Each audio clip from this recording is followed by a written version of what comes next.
when I first got to ESPN and would talk to college students, everyone wanted to be Bill Simmons. Yeah. And in the last couple of years, everyone wants to be Mina Kimes. Yeah. And to think about how cool that is, that we have made that much progress in a relatively short amount of time, that feels great.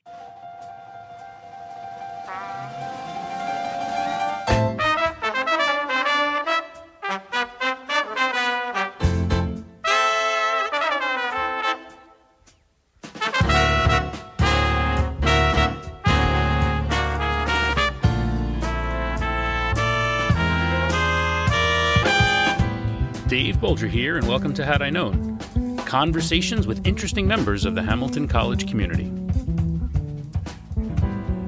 This week's guest is Lauren Reynolds, class of 2002.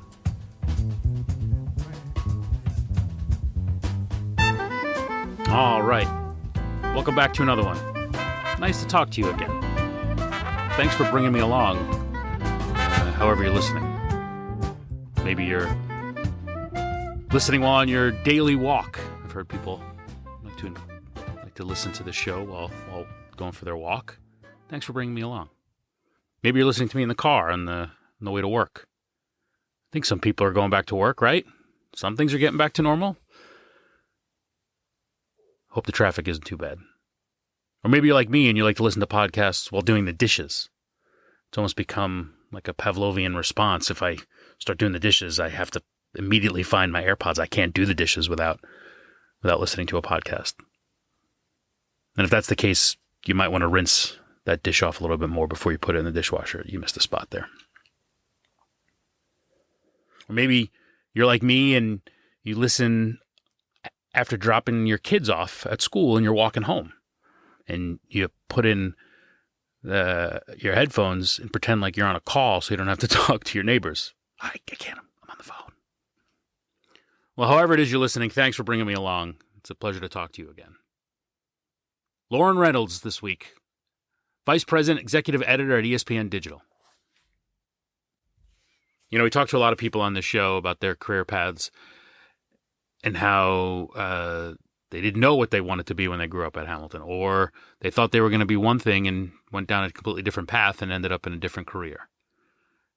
And occasionally you find someone like Lauren who knew early on what she wanted to do and went out and made it happen. And not only made it happen, but made it happen extremely successfully. As you'll hear, Lauren went from being a sports editor at the Spectator while at Hamilton, which I may have had a hand in. We talked about Frankie V, radio superstar out on the West Coast, getting his start at WHCL thanks to me. And here we have another one. Just making careers over here. And in this case, the making of the career was I wanted nothing to do with laying out the newspaper, so I hid in my room while the other sports editors had to go hire somebody else to pick up the slack. For me, enter Lauren Reynolds. You're welcome, Lauren. But anyway, as you'll hear, she went from picking up my slack at The Spectator to her current role now, where she is responsible for setting ESPN's editorial direction across all their digital platforms. It's a pretty big job.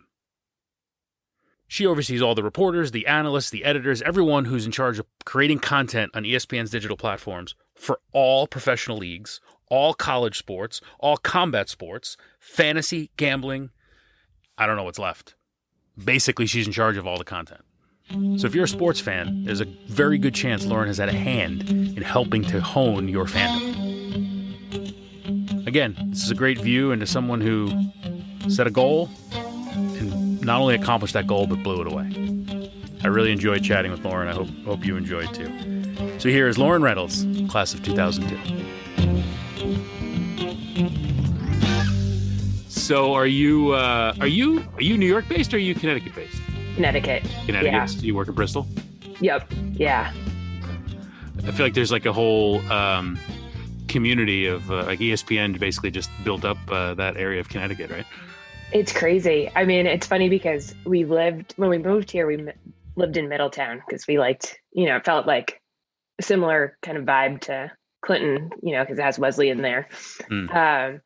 And then we moved to Bristol for, I think we were there for like 5 years. And when we were pregnant with my youngest, we moved here to Canton, which is like half an hour from Bristol. And I thought I was kind of getting out of the ESPN bubble. And the first team I coached was my son's soccer team. And it was just kindergarteners, and every kid on the team was an ESPN kid. I was like, oh, I see. I can't get away. This is just Right. one big bubble. Right. I guess in some ways it's nice to have that community feel, but other times you just want to get away from work and not see people, right? Yeah. I mean, I got lucky because one of my roommates from college lives in like the town next to us. And one of my lacrosse teammates lives a couple towns over. So I felt like, and I moved here with my husband, who's a Hamilton grad too, actually. And so we sort of had a community outside of ESPN right from the get-go, which is unusual since most people move here. And I feel bad for the people who move here, especially people who are single, because then you're working nights and weekends, you're in the middle of Connecticut. Right. Like it's almost impossible to kind of form a network of people outside of work. Right. When you do what we do. So yeah. I felt lucky, but yeah, you're still, I mean, I say that, but my circle's still mostly ESPN. Still ESPN. People, so, yeah. That's interesting. That's interesting. Based on what you and I were writing to each other in email and our overlap at the Spectator, I think if I do my math right, then it basically means that I'm responsible for your career, right? I mean, that's the headline of this conversation is this amazingly successful editor at ESPN has me to thank for this career. Is that right? You are the first person to give me a shot at the Spec, although I think Ringel and Zane would probably fight you for that designation. And Bev is the person, because I hurt my knee playing basketball, and she like marched me up to the Spectator, and she's like, well, you'll just do more of this. Is that right? Oh, okay, great. Well, everyone has Bev to thank for a lot of things. Exactly. For sure. Well, that's awesome. Yeah. I've joked before, and I joked to you on email. That's where I first learned leadership. The power of delegation is as a lazy senior who wanted nothing to do with late nights, laying out. Hire David Zane and then let them and Ringel do everything else. And then they found you, and I was like, okay, great. It was brilliant. I know. I was thinking about that when you said that, and I was like, yeah, why was I closing the Spec as a senior? Like, why wasn't I smarter than that? Delegation. You got to learn delegation. You know it now as an editor, but back then, seriously. How much of what you do now do you harken back to your Spec days? Like, are there still skills learned there that you apply today? Oh yeah, absolutely. I mean, because we didn't have a journalism school, I feel like I sort of learned everything from the Spec. My first job out of college, I mean, I really got thrown into the fire. I was the sports editor of this tiny paper in North Carolina on a Marine base, which I didn't realize when I took the job. And, they expected me to write stories, take the photos, lay out the pages, edit everything like from day one. So there was no training. There wasn't anyone to teach me really. And so I wound up taking some classes at North Carolina, Chapel Hill, while I was there at that paper, because I felt woefully unprepared. But in retrospect, the Spec was a great training ground. And I joke to this day, but, Dave Zane made me learn AP style by throwing AP style books at my head. And the first job I got at ESPN was on the copy desk, which really wasn't fitting my skill set of attention to detail, but I knew AP style at least. So. And was that so? How long after you got marched up to the Spectator office did you realize that was what you wanted to do as a career? Oh, I knew before I got to Hamilton. Oh, is that right? Yeah, oh. I would have gone to a journalism school, I think, if my parents had let me. So yeah, I knew I wanted to be in sports journalism. I think they were hoping that I would be dissuaded, having to take a whole bunch of other classes. I think they were still holding out hope that I'd be a doctor, but no, I knew, from day one, I had signed up. I got assigned field hockey, which was a sport I did not know at all. And luckily my roommate played on the team, so she would help me out. but no, I knew from the start that that's what I wanted to do.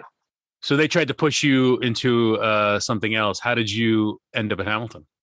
So I went to a school in Westchester, Hackley, that had a lot of Hamilton alums, and that was actually part of the reason why I didn't want to go, because I felt like half the high school was already there. Sure. But the basketball coach at the time, so I was being recruited for basketball by a coach at West Point, and then when I was a senior in high school, she switched to Hamilton. And I had developed a really great relationship with her. My parents did too. We all trusted her. And I was the first in my family to go away to college. And so when we got to Hamilton, we had this great relationship with the coach. I wasn't ready to stop playing yet. And, and when I walked around it felt like home, but almost in a way where it was like, I need to get away from here. Like I already felt like I knew everyone, and so I was really torn. It wasn't an easy decision, but ultimately it came down to I wasn't ready to stop playing basketball, and Hamilton was the best school that I got into that also allowed me to keep playing. So I wound up going, but I would say the first semester was really rough because I didn't really feel like I was meant to be there. I had still sort of held out these dreams of going to a big school far away, and, kind of really trying to like figure out who I was in college, and felt kind of claustrophobic by having, a bunch of people that I knew from high school there. It wasn't just people I knew, like they were close friends and teammates, and, and so I felt like I wouldn't be able to get like the real college experience by having that many people there. But then I kind of did myself in because I didn't go to classes very often. So I nearly failed out, which then kind of locked me into Hamilton, which wound up being the best thing possible for me, because it sort of forced me to buckle down and figure out like how to make this a great college experience, knowing that I wasn't going to get the opportunity to leave. And it was, and I wound up, absolutely loving the school, loving my time there, and getting so much out of it. But it was definitely not the like fell in love with it, happy to be there from day one. I really struggled with that. How long before before the love affair started? I think by the end of my freshman year, I was really happy. I had on a whim tried out for the lacrosse team. I had played softball all through high school, and I think I was just a little burnt out, and so I played lacrosse, and it was so fun to just pick up a sport and meet new people and not really have any pressure on me, because I was new and they knew it. I felt like I was in a groove with the spec. Had a ton of friends and a whole bunch of different fraternities and sororities, and I felt like I had sort of made peace with the fact that like I was going to be there, and so I was going to make the most of it, and started taking classes that I actually should have been taking instead of like Spanish and calculus, which I didn't have a lot of interest or aptitude for. And so I think by the end of freshman year, I felt really good. And then, certainly, sophomore year was fantastic. Junior year, I studied abroad in Australia, and then came back and had a great spring. And then, by senior year, I felt like I was the person who I sort of was in high school. I was president of the class and editor at the Spec and captain of the lacrosse team, and like doing all the things. And like, that's quintessentially me. I am a joiner. And so I really fully embraced the school by that point, but it took a while. Yeah. It's very similar. I can relate. It feels very similar to my own experience. I had a rough first semester, my first year there. I too took several classes that I had no business taking, and just thinking like, oh, okay, I'm going to go do all these things that I should do, and be serious about it, and at this good school, be a serious student. And then it was like, why am I taking calculus at 8 a.m. in the morning, 3 days a week that I have no interest in taking whatsoever? Yes. Yeah. I had basketball practice at like 6.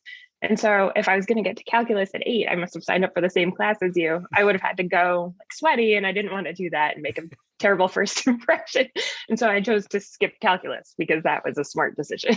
I chose to skip it because I didn't understand a word that the professor was talking about. And it just wasn't working. But yeah, it took me a while too. In fact, I looked into transferring, and I went to school to play football, and I think had burned out as well, and decided right when I stepped on the campus that I wasn't going to play, and then had discovered rugby, and similar. It was a new sport. I was learning it. It was, we were all learning it together, and it created a different sense of camaraderie that I hadn't experienced in a while. And yeah, I think slowly but surely it was like, oh, maybe I won't transfer. I like it here. Yeah. And then by the end, I was doing a bunch of stuff also. So I can totally relate to that. Outside of the spec, what skills did you learn doing all that stuff you were talking about doing that applies to this? So if you weren't learning the ins and outs of journalism, you were learning something. I imagine you still tap into today. Oh yeah. I mean, I think the writing skills, I was a history major. So obviously was a lot of reading and a lot of writing. And, I think that is incredibly, that translates to everything that I do and probably, in most jobs that people do. So, that helped a lot. But I, in looking back, like I'm a highly practical person. I think that was also part of why I struggled at Hamilton, because it was hard for me to connect the dots as to why any of the classes I was in were necessarily going to be helpful coming out of school.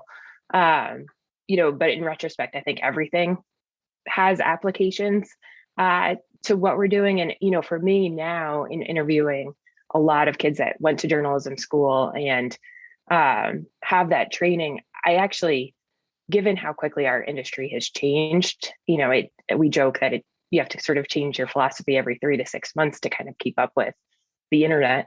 I almost feel like the liberal arts education is prepared me a lot better because it is so strong on critical thinking and, reading and writing and analytical skills. And a lot of the, more technical aspects of journalism change. And, I think if you come in and you have those skills, that helps you right out of the gate, but it doesn't necessarily help you for the long run because you're going to have to learn how to change on a really regular basis. And I think that for me, that's been, I think, a differentiator. And it's interesting too at ESPN because there are a number of us, there's a few Hamilton people at ESPN, but there's a lot of NESCAC people, especially in my department and the departments adjacent to us. The head of our social team is a NESCAC alum. And I think that background does give you an ability to sort of navigate change in a way that perhaps a more, specifically professional career path or, college path doesn't really give you. Yeah, that's interesting. And the willingness and ability to try new things, right? As you talked about the internet changing your job on a seemingly daily basis, I'm sure that you can't be classically trained for much of that. So you got to try a bunch of stuff. How much in the job now is just, hey, let's try this or let's try this thing today? It's a lot. I mean, I joke with people at work that I've had a different job every year at ESPN, and I've been there for 16 years now. And I joke that I'm going for 30 for 30. But it really, I would say every other week, somebody is pitching an idea of something we should do or something we should try. We're not always going all in, but, when I got this job, so I oversee all of our sports specific reporters and editors. And when I got the job, it was very much we have an NFL team, we have an NBA team, we have a college sports team, very kind of siloed into the specific sports groups. And one of the first things I did was carve out a small team that could, sort of act like our speedboats that could try a couple things and see if they work, see if it was a place we should invest more in. And if it wasn't, change course. And so it gave us the ability to experiment in different ways. And I think, for me, that's been really helpful to have this, have a group that allows us to do that, because turning ESPN can kind of feel like turning a cruise ship. It's hard to, get a company our size to move quickly and kind of navigate different waters. But, if you're able to sort of pull off a group of people to just kind of go all in on different ideas at different times, I think that has helped us navigate things a little bit more easily. What kind of experiments have you tried? Is it about different types of media, different angles to stories? What are the different types of things that you feel like you need to test out? Yeah, I mean, we tried something, it was sort of in the wake of the last layoffs. We were down a number of editors and we were trying to figure out, what were the kinds of things that we could do differently given that our resources had changed. And one of the things we tried to do was experiment with our game coverage. And, game coverage is one of the things that I've seen such a drastic change in the way our audience responds to it in the 16 years that I've been. It used to be that um, highlights weren't as readily available. We didn't have as much competition in the marketplace. Um, and so people did come to us. They would wait, and read the piece 2 hours after the game, Right. to kind of figure out what happened. And that, between social media and highlights and streaming and things like that window's gone. If we don't have something up immediately, no one is coming back in 2 hours to see what anybody thought of the game. And so, you know, that was an era we felt like was ripe for experimentation. And so we had this team that instead of having each individual sport group staff for nights, let's have this one small group handle our night coverage and see what's working, what's not, where should we be using our resources when we have reporters at games? What are we asking them to do? What's the most, what's the most beneficial for our coverage, for the reporters? And so that was one area that I felt like, we don't have that, that team has since transitioned because we found that, most of what people were interested in that window was, something light, fun, a social reaction piece, kind of a mini deep dive into a big play, things like that. So that team has transitioned to sort of doing that content 24/7, not just in the post game window, but, throughout the day as well. But that's one area that, by having that group, we were able to experiment, learn something really quickly, and then, kind of go all in on what we saw the audience was telling us they wanted. Do you have to spend a lot of time thinking about how your reporters' work will live not only on your own platform, but how it will live in social media or in various other platforms? Yeah, I think that's another big area of transition for us. For a long time, we only thought about how our work was going to be consumed by people who are actively coming to right. ESPN.com or right. the app. And now we're really specific about the kinds of content we do and where we think the audience for that piece is, and then how are we going to meet them there. And so like one of, the areas that we're trying to grow is our female audience. Mm-hmm. And, we've tried that in a number of ways over the years, but in the last 2 years or so, we've realized that the audience we have on Apple News is overwhelmingly female, at least relative to the audience that comes to ESPN.com on a regular basis. And so the stories that we think are going to resonate with, a female audience, we're going to push hard and work with, our partners on the Apple News side to get those in front of the biggest audience so that we're meeting fans where they are and not expecting everyone is going to come to ESPN every day, but we're going to try and do our best to make sure that whatever audience we think is going to be interested in the story, that we're showing up where they are instead of expecting them to, be on the app, refreshing it the same way that we are. Right. So then in that sense, then the job becomes almost like a marketing role. Yeah, it's a lot, it's you sort of have to be an expert on the product as well. So there's an element of like really understanding, our app is highly personalized. So, we have a team reporter for every NFL team. So we know even if, our Jags reporter's content isn't going to be manually curated into the ESPN home feed, it's still going to be available for, the hundreds of thousands of fans that have told us that they want our Jags content. Right. And so, it's really understanding, okay, this is the way the product works. This is how we get that content in front of it. This is, and like knowing that where those audiences are at any given time and knowing how to get those stories to them.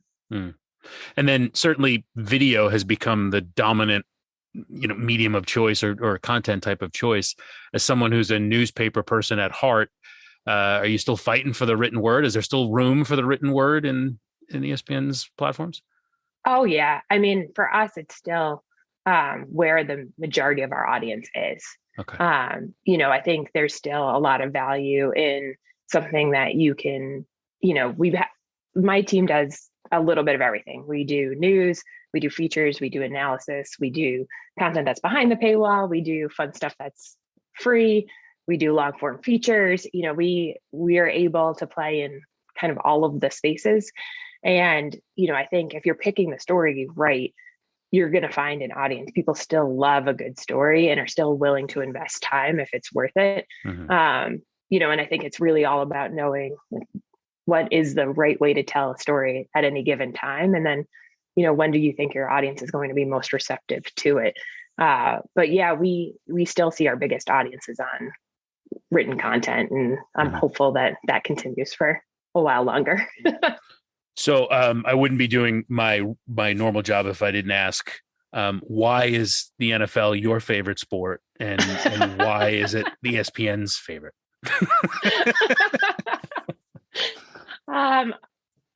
No comment. I know.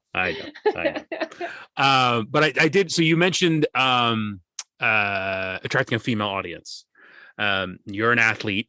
Does that audience come from more coverage of women's sports? Does that, certainly female sports fans aren't just fans of women's sports, certainly not the case. But I know you've been vocal in the past about, the importance of growing women's sports overall. So what's your view of that landscape?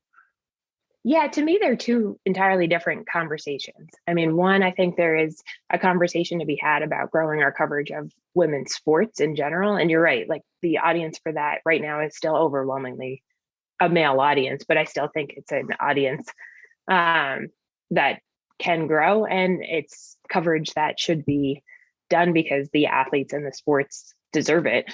And so we've seen a lot of growth in our WNBA coverage and our women's soccer coverage in particular. And those are, spaces we're continuing to invest in and think really creatively about. But I also think, yes, there's, there are a lot of female fans who I don't feel like believe that they're always being catered to. And that doesn't mean just that they're interested in women's sports. I think a lot of times they're not. I think what we haven't always done really well is, again, meet people sort of where they are, become part of their daily habit. And that may not be coming directly to our site, although we of course hope that they will. But it is meeting them, where they are, but also with the kinds of content that they would be interested in. And again, that's a range of content because there's no sort of one female fan. But I also think it's making content more accessible. And this is something we talk about, not just with, different segments of our audience, but just in general, because we're a global site that is catering to broad sports fans, but we're also trying to show up authentically for, fans of specific teams and sports too. And that can be a tough balancing act. Sure. So it is one thinking, from the start, sort of what the ambition of the story is and like, how big do you think the audience is going to be? And then, okay, if you think this audience is really big, what are we doing to ensure that like every person who's reading it feels invited into the story, and over the last year and a half, the soccer group has come into my org, and they're a group that had been run out of the UK for a long time and definitely have, a very kind of UK bent to the sport, which obviously makes sense. It's a country that is ripe for soccer. But it does sort of feel intimidating at times to an American audience. And I say that as someone who played soccer growing up, the way that, the coverage is for a fan in the UK is different than what might feel accessible to a fan in America. Right. And that's, again, not dumbing it down, but really, just thinking through, sort of the terms that you're using or the framing of the story. Sometimes it's as simple as just taking an extra step and explaining, who a person is and what teams that they play on, things, kind of basic things, but sometimes things that we take for granted because we are in this bubble of, only kind of reading and talking about sports constantly, that we sometimes forget that there are normal people out there who have lives and who are not as, in it as deep as we are. And so, Right. that's been, I think that for me, that's been a big focus on, just how do we make the tent as big as possible for our content.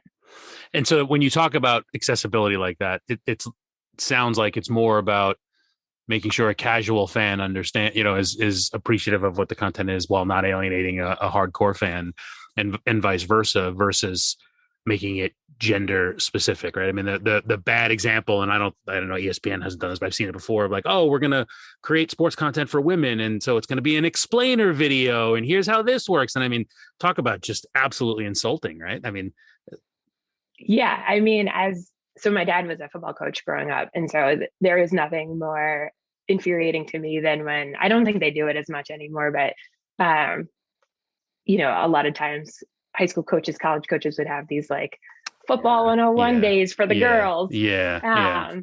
And it's like, well, some of us know the sport.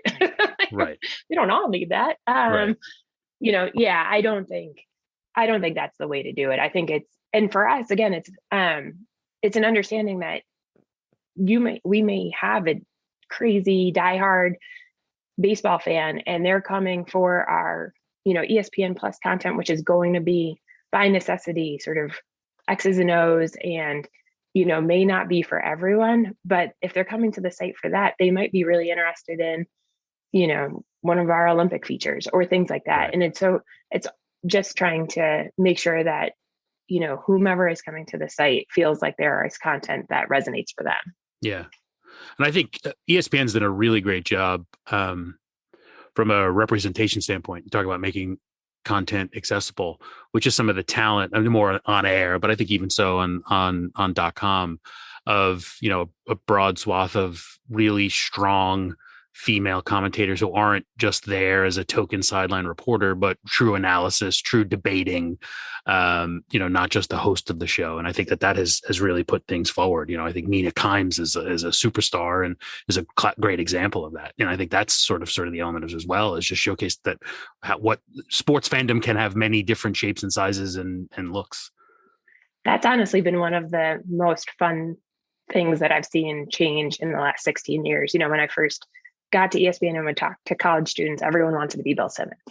And in the last couple of years, everyone wants to be Mina Kimes. And to think about how cool that is, that, we have made that much progress in a relatively short amount of time, that feels great. And, for me, a big part of my job is on our talent side, is hiring reporters. We have about 200 reporters in 3 different continents on my team alone. And for me, being able to bring on new reporters, or, watch our more veteran reporters progress, is the most rewarding part of the job. When I was coming up, I came up with Heather Dinich and Andrea Adelson on the college football side, 2 of the few female college sports reporters in the country. And to see them go on to be, big national voices now. And then, in the last couple of years, we've hired Malika Andrews and June Lee and Harry Lyles, and now to see them go on and, they're, familiar faces on our TV or voices on our podcasts. And, to see reporters that we've brought in through the digital team go on to, have really prominent places in the ESPN ecosystem is just a really cool aspect of the job. And do you see an increase in diverse candidate pool as more and more reporters come in the longer you do this? Absolutely. Because I think, everyone feels like there are more doors open when they see someone like themselves there. And so now you're seeing people who can point to this earlier generation of diverse voices and say, oh yeah, I can do that. Like, I see someone like myself. And so absolutely, there's, the candidate pool for sports media just keeps getting more diverse. And I think that is a trend that will absolutely continue. It makes it a lot more competitive then as well. Yeah, absolutely. And more interesting, I think, sure. I think being other in sports media, and I know I can speak for this myself. I was, the only woman. I'm still one of the few women or only women in a lot of rooms. And, I was, for a long time, was one of the only women who was in the sports group for digital. And I think when you are sort of other, you're going to come with a different perspective, just sort of by nature of existing. And I think the more people that you bring into the fold who are bringing those different perspectives, the better your coverage is going to be. And, the more authentic it's going to be to a much wider audience. Yeah. So that's still something you deal with now in your role. Is that you're well established now, so I would hope it's not as much of a challenge, but you still find it a challenge? I mean, I think it's still something that I'm cognizant of. I wouldn't say it's necessarily a challenge. I've been at ESPN for a long time, and I think I've been able to progress in my career and have a seat at the table. But it is certainly something that it's an anomaly when there are as many women, or in the rare instances where there are more women in the room. But there are certainly more. I was, like I said, I was the first woman in our group, or one of the only women. I was the first mom. There was a lot of kind of norm breaking that sort of had to be done. But now, the head of our social team is a woman and a new mom, and the head of our audience engagement team is a woman and a mom, and the head of our design team is a woman and a mom. And it's so cool to see how much it's changed, just in 16 years. Talk a little bit more about the mom element of it. That's interesting to me, because sports, working in sports is not a 9-to-5 gig, right? The events themselves happen in off hours when parents are trying to be parents. How do you navigate that in a role like you have? It's hard. I think it often feels like I can only sort of do two things. I can do work and family. Like, there's almost no time for anything else, because, as sports are nights and weekends, and, and family is nonstop as well. I'm lucky. I've got a wonderful husband, Hamilton grad, and a great support system. But certainly in the early days, it was really hard to navigate. And especially not really having anybody who I had seen done it before and could kind of navigate or figure out how to navigate it with. But I've been lucky all along that I've had, really supportive bosses and just a great support system at work. And now, there are other women, and and we've done a lot of work, in the last 10, 15 years to make the resources that the company has more accessible. We're lucky we have a great daycare center on campus now, which is fantastic. And, but it is, I think a lot of people that I talk to coming out of college don't, and I would say I probably was like this too, don't put sort of two and two together that, a career in sports is going to mean a lot of nights and weekends. Sure. And that has a lot of ramifications for every aspect of your life. Yeah. The one of the big adjustments I see people, now that I work in sports, is the expectation of, well, I'm going to go to every game and I'm going to get to do all this thing. It's like, well, no, you got work to do.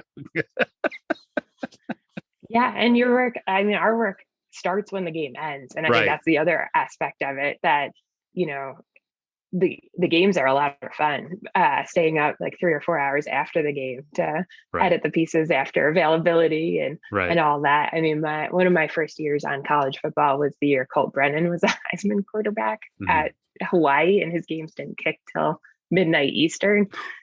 And I mean, we would be there till 5 or 6 in the morning. We would joke and see if we could beat Bob Lay out of the parking lot when he was coming in for OTL.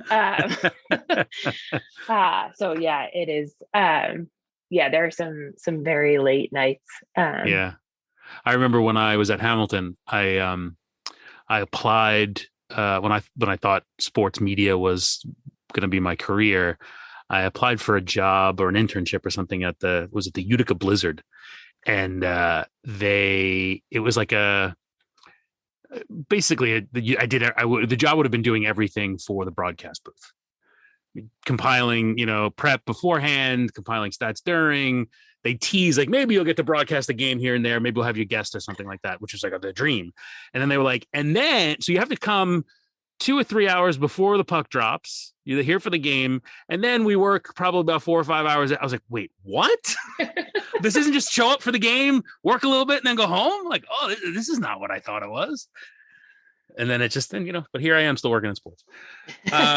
How many of the current Spectator staff have reached out to you for advice or jobs? I imagine they have you on speed dial. I actually don't know if I've talked to anybody who's currently on staff. Yeah. We got to fix that, slackers. Well, they have a lot of good choices now because, I'm not the only one in sports media. So, well, you're doing something this week, yeah? Yeah, Adam and I are doing a panel for in the Athletic. So you two gonna have a knife fight over Zoom? My money's on you. The Athletic is former ESPNer, so I wish them nothing but the best. except for Adam. That's right. For him, daggers. I might have to check that out. I'm gonna sneak in. I don't know if you can sneak in on a Zoom, but I'm gonna try to. What advice when you do speak to students, or give me a taste of what you're going to say later this week? What's the advice for Hamilton students? Well, like any good journalist, I just quote other people. So the best advice I got was when I was a Hamilton student. I worked at the Career Center, so I had kind of an in on figuring out which alumni to talk to. So I had an informational interview with Steve Wolf, who was the executive editor of ESPN, the magazine at the time, but had worked at Sports Illustrated for a long time before that. And he gave me the priceless advice that I still give in some form or fashion to Hamilton or any students really that talk to me, which is go down south to any newspaper that will hire you. And in 2 or 3 years, ESPN or SI will come calling. And I took his advice. I found a small newspaper in North Carolina that hired me. I was the only candidate in the finalist pool that didn't have a DUI. So that's how I landed my first job, which tells you a lot about the sports media industry. And he was right. I mean, it was wonderful because I got to do everything. And I got to figure out what I really liked and what, I felt like I was good at. And it was a really small paper, and we had sort of a confluence of events about 6 months in that led to me getting promoted to managing editor.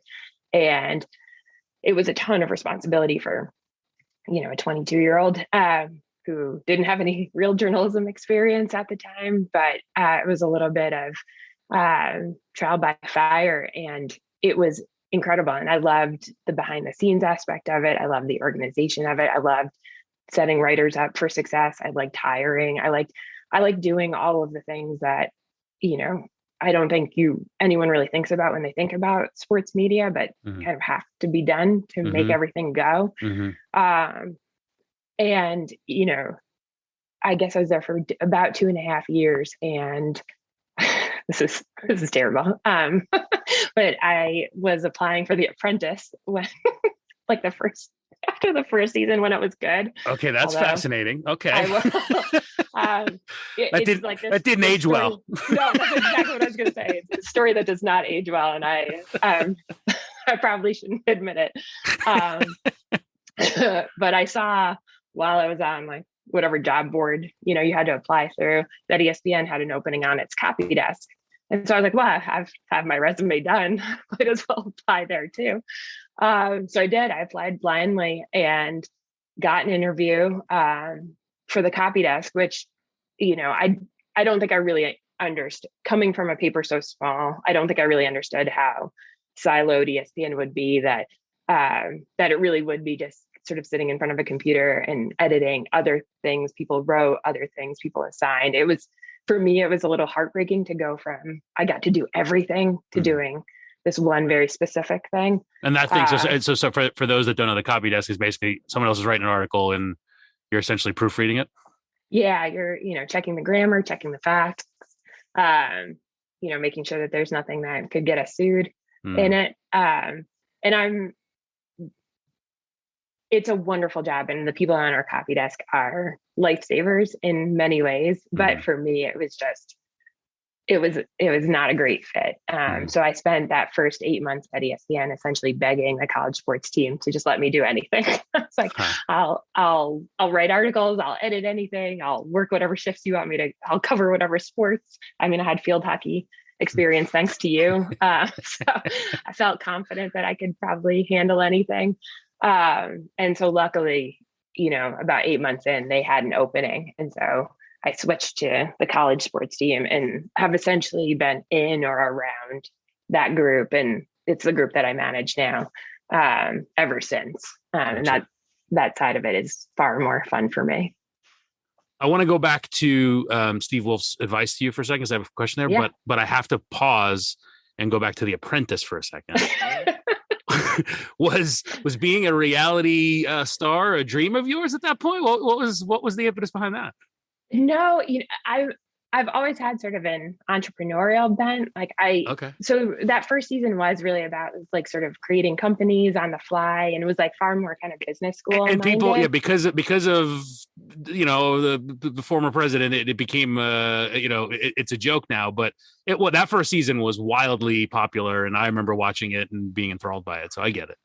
Yeah, and my dad and I used to, after every episode, kind of download like what did they do, and because of what my role was at the time. So the paper I worked for was a subsidiary of Landmark Communications, which owned the Virginia Pilot at the time. They owned the Weather Channel at the time, and they were starting this business of going into DoD areas, some other like bases, things like that, and starting newspapers. And so before I had left, they had talked to me about sort of being on kind of the team that they drop into different areas and kind of getting those papers up and running. And so I really I've always liked sort of where, the business product plays with, the journalism aspect of it. And like, I've been as interested in the stories that we tell, how we're making sure we get them to the audience. So for me, like The Apprentice was a little bit of like, you got to think really quickly on your feet about the marketing of it or the, things like that. And so yeah, it's a funny, now that I say that, I'm like, oh God, please. And don't think, about the like latter seasons of The Apprentice. Right. Well, like the Celebrity Apprentice it became a joke and all that. So yeah. But so wait, so you got fired before you even had a chance to be on there, or what happened? No, I never made it to The Apprentice. They didn't call me. There was never. Oh, okay. I didn't know how far you made it in there. Okay. Yeah, no. I got the call from ESPN, and it was funny because the woman who was hiring at the time, she called and she's, going through the interview process, and she's like, ESPN's a really male dominated environment. How do you think you would fit here? And I was actually covering a Marine football game at the time. So I'm in an arena, and there was probably like, 10,000 Marines watching a Marine football game. It was like probably one of like 20 women in this entire place. And I was like, they don't have guns at ESPN, right? Like that seems like step up. I don't know. And she was like, you're hired. Best answer. Awesome. That's awesome. So that advice you mentioned, what's the 2021 version of that, given the state of newspapers in this country? Is it still go find yourself a small newspaper because that's the best place to cut your teeth, or is there a modern version of that now? I think it's find the place that's going to give you the most amount of opportunities to try different things. Mm-hmm. Because I think people get caught up in wanting to go to a big outlet as their first job because it, looks good on a resume. But the truth about whether it's ESPN or the New York Times or, any media outlet is if you are coming in at the entry level, you're not going to get the opportunities to do all of the jobs. And then it's a lot harder to navigate into what you might really like or what you might really be good at that you don't know exists. And to me, that's the advice that, or that's the mistake I see a lot of kids out of college make, is sort of jumping to the most prestigious job when that might put them in a pretty, specific path too early. And especially coming out of a school like Hamilton, where, you're not as exposed to professional newspapers and things like, that where you could start going down a road pretty quickly that you may decide you don't want to be on. For me, coming out of school, I definitely thought I wanted to be a reporter. And I don't think I even really thought about editing or management or anything like that. And if I had gone sort of the reporting road, or if I had, gone to a bigger newspaper, I probably would have felt like I had to jump around to a lot of newspapers. Journalism tends to be a really transient industry.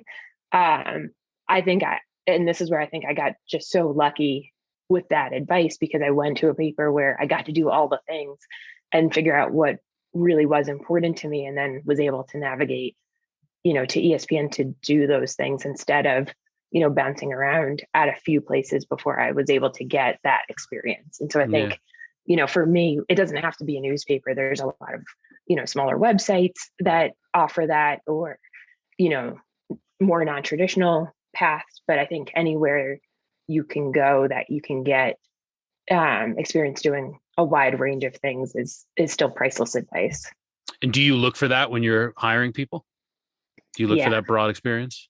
Absolutely. I mean, we had an opening just recently, and I was talking to somebody who is barely in sports, but he's overseeing news and newspapers. And I think just his ability, he's done education reporting, he had done, a number of different things. And I think being able to be that flexible and, to be able to bring those different perspectives to the job is incredibly valuable. I think I always get really nervous about hiring people who haven't really had much professional experience, because I think ESPN is a place where people want to try and get in the door really quickly and think that it's easy to navigate around. And for some things it might be, but for a lot of the things, especially, for what my team does in terms of, most of the reporters we work with are in front of the camera and are on podcasts, and, navigating to do what they do from a job that's not, reporting is incredibly hard. And so I'd much rather have somebody go and work at a small paper and get experience developing sources and, get experience writing on deadline and things like that before we're going to put them in the pressure cooker. The way that we're structured, just because we're so big, is so different than newspapers. And so, the roles that we have on my team, for example, are, I can't think of another like editor who is also managing live hits and managing podcast requests and radio requests, and, trying to figure out how all of these, make sense in the context of all of the larger goals we're trying to accomplish as a digital team. Like they're similar to sort of the, ESPN Plus proposition. There isn't another streaming service that is also offering you, paywalled editorial content too. And we're trying to do so many things at the same time that it's really hard to find people who have that experience. So we really need people who are just good at managing a lot of things at once and are able to, sort of see the field while they're doing it. You mentioned there driving success and reaching the goals you're trying to reach. How are you judged? What does success look like for you in your job? I think for ESPN, we're a content company. We're storytellers first and foremost. We want, to deliver valuable content for our fans. That's, first and foremost. For my team specifically, that means that, news is our top priority. So we're lucky enough to have incredible newsbreakers on our team, like Woj and Jeff Fasson. We, very much want to drive value for our ESPN Plus subscribers. So we spend a lot of time thinking about and working with the writers that we have behind the paywall, and coming up with new concepts that we think would drive value for them. And then for me, it's how do we continue to just try and reach the broadest audience possible? And so it's coming up with content that we think is going to reach a new audience or it's going to reach a big audience, and, doing our best to make sure that every day, if somebody's coming to the site or coming to the app a couple times a day, we're giving them something that surprises them, that, makes them smarter, that makes them more connected to the sports that they love. Yeah. Yeah. You clearly, have, absorbed and live a lot of the things that people have taught you along the way. So I'm curious, have you ever thrown a style guide at somebody? I have not thrown a style guide at somebody. I don't think I've ever been good enough at AP style to have earned the right to throw a style guide at anyone. Well, I'll tell you, had I known that shit was going on, I would have come down to the office more and thrown it right back at Zane. I wouldn't have stood for that had I known. Well, he's very intimidating. Yeah, right, exactly. So speaking of had I known, if you think back on your arrival on campus begrudgingly, is there anything you wish you had known? I've thought about this so much because I'm a big fan of the podcast. Appreciate it. I've gone back and forth, and I hate to echo things other people have said more eloquently, but I think it is knowing that everything is going to turn out all right. Like, I think I was I put so much pressure on myself to have sort of both like the quintessential college experience and also prepare myself for a big career. And, I think that I wish I had known everything helps. You could pay a little bit more attention in those classes because there is a benefit to it long term, whether, you can connect the dots in a straight line from like Chinese history to sports journalism or not. I wish I had, I wish I had enjoyed it a little bit more and been a little bit more confident that it is preparing me really well for the life that I want. All right, that's Lauren Reynolds, class of 2002. The pride of the Spectator. Interesting to hear someone go from small liberal arts Hamilton to a big job in sports journalism like that. Congratulations to Lauren on all her success so far and continued luck in her career. It's a cool job. It was great to get to talk to her. My thanks to Lauren for joining this week. You have been listening to Had I Known on WHCL-FM, Clinton, New York. Had I Known.buzzsprout.com. Had I Known show on social media. As always, my thanks to Dr. Michael Woods for supplying the music on the show. And, once again, Doc is going to play us out. Hope you enjoyed the show. We'll talk to you next week.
podcast show on your radio or take it to go.